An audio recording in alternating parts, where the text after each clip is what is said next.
صدیوں تک ایک شہر ناقابل شکست رہا، ایک ایسا شہر جس کی دیواریں آسمان کو چھوتی تھیں، جس کی حفاظت طاقتور فوجیں کرتی تھیں۔ قسطنطنیہ، بازنطین سلطنت کا دل۔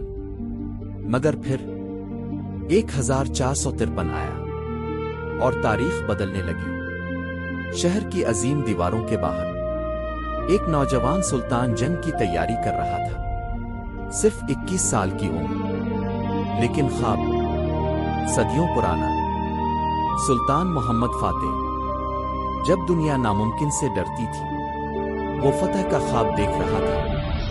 رات کے اندھیروں میں عثمانی فوج قسطنطنیہ کے باہر جمع ہونے لگی۔ ہزاروں سپاہی، گھوڑے، آگ کے مشعلیں اور جنگی نقاروں کی خوفناک آوازیں۔ شہر کے اندر خوف پھیل چکا تھا۔ چرچ کی گھنٹیاں مسلسل بج رہی تھیں، لوگ دعائیں مانگ رہے تھے۔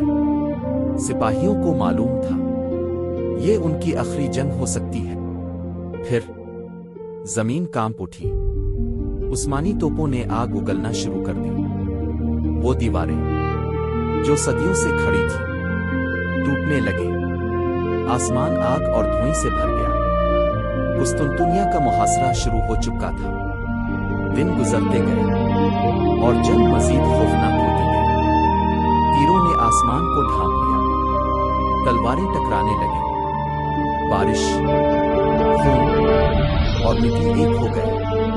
لیکن سلطان محمد فاتح نے ہار ماننے سے انکار کر دیا۔ پھر وہ لمحہ آیا جس نے پوری دنیا کو حیران کر دیا۔ رات کی تاریکی میں عثمانی فوج نے اپنے جہاز زمین پر چلائے۔